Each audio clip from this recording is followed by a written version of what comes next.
Hi everyone, and welcome to Women in Retail Talks. In this episode, Melissa Campanelli, co-founder of the Women in Retail Leadership Circle, speaks with Michelle Fitzpatrick, a retail and consumer industry strategist at Acxiom. Listen in as they discuss Michelle's background and her role at Acxiom, the women she admires in the retail tech space, and why she feels it's important to advocate for women in leadership roles in all industries. This episode was recorded live at Shop Talk 2019 in Las Vegas. And now on to the show.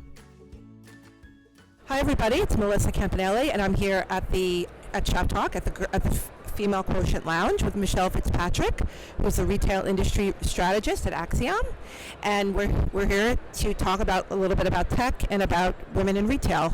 So let me start out by asking Michelle to just tell us your name, your title, and your background.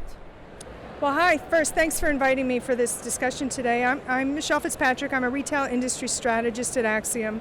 My background is in customer experience consulting and CRM strategy, and I focus on retail and CPG clients and a few other segments like travel and entertainment.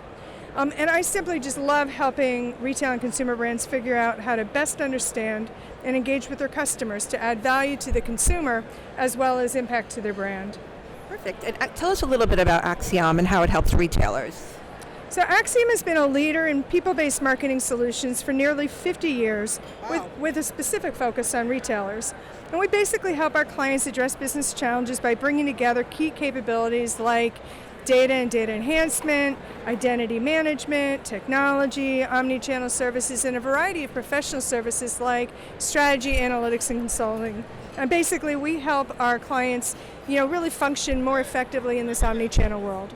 And I know in your position you probably spend a lot of time with retailers, speaking with retailers. Can we talk a little bit about some of the biggest pain points you're hearing that they're facing right now and sort of how Acxiom can help?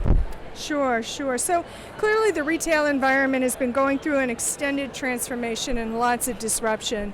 And it can be really daunting for a marketer or an IT professional in not just retail, but any industry today to deal with all of that. And you can read any number of articles that proclaim, the retail apocalypse and the death of the brick and mortar store. And we know that's just not the reality. The reality is that stores are here to stay, but just the role of the store is changing. And when I think about the challenges most of our clients talk to us about, they come in three main categories. One of them is omni-channel marketing effectiveness.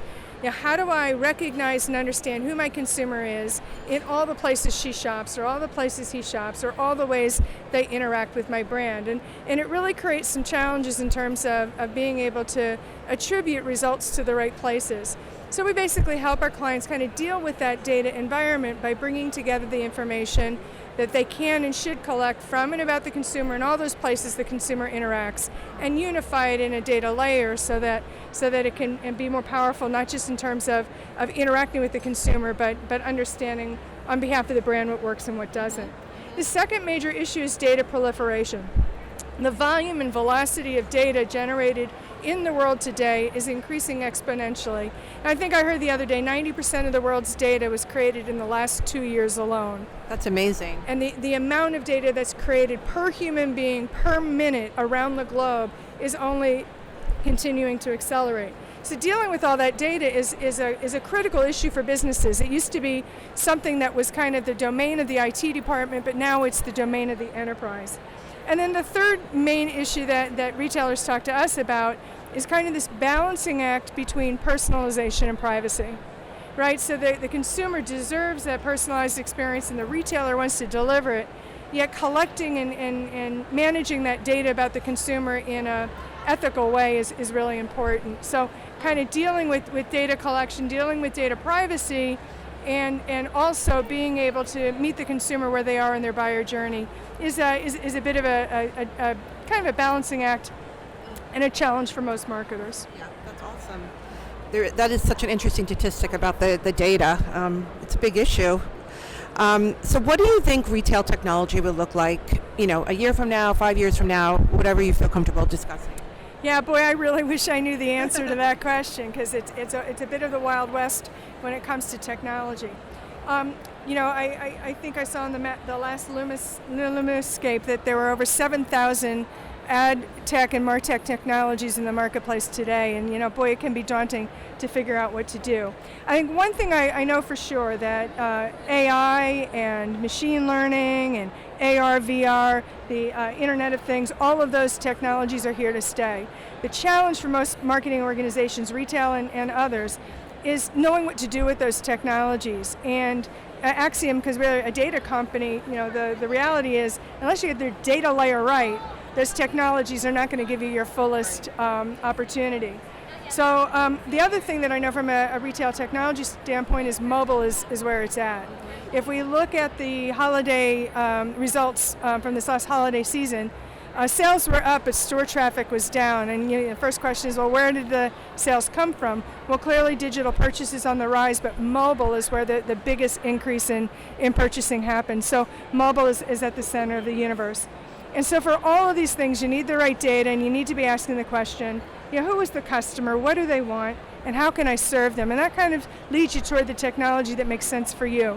At Acxiom, what we've done is we've built a unified data layer, the ability to stitch together the data from all those sources and all the ad tech and martech suites, so that the marketer can get to the best data and therefore leverage the technology that they want to use.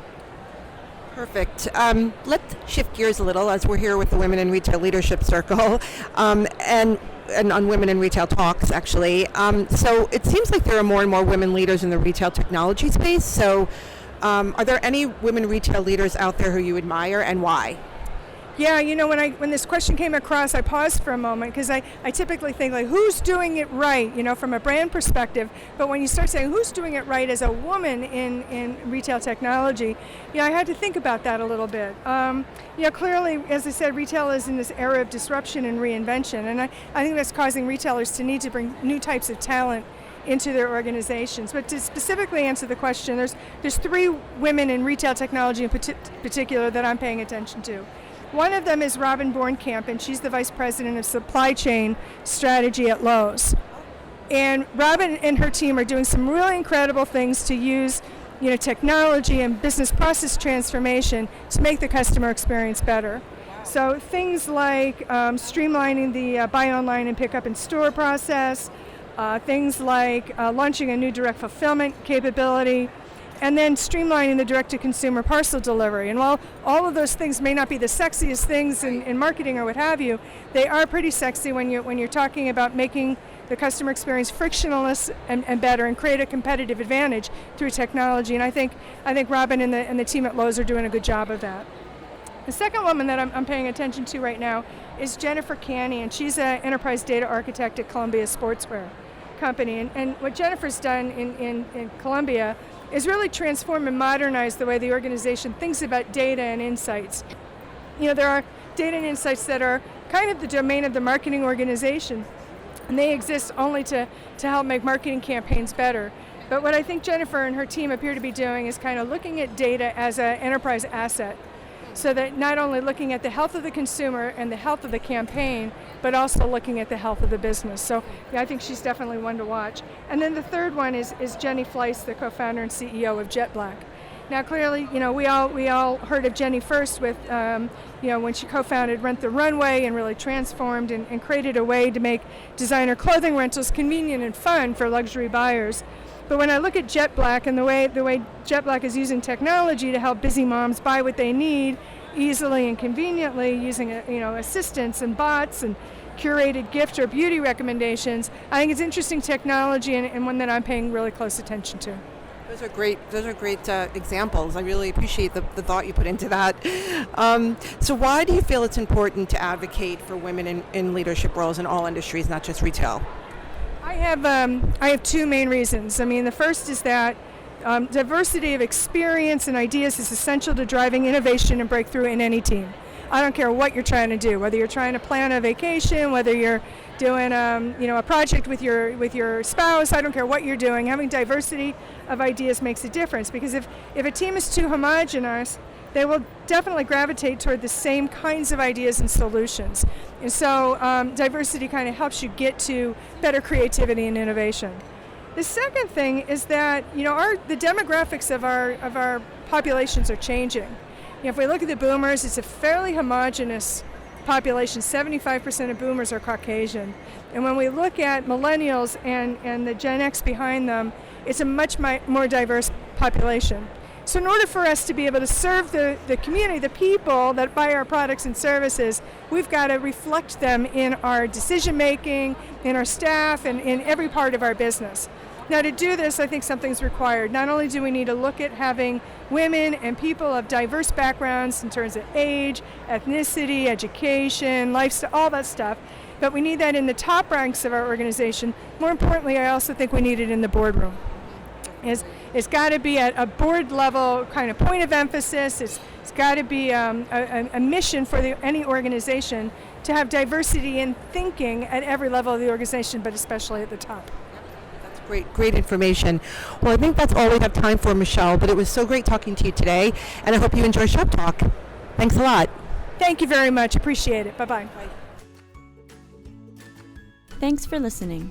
For more information on this podcast, please check out our podcast channel page at wirlc.com/podcasts for show notes. Women in Retail Talks is available on Apple Podcasts, Google Play, Stitcher, TuneIn, and now on Spotify. Make sure to subscribe on our podcast channel page as well.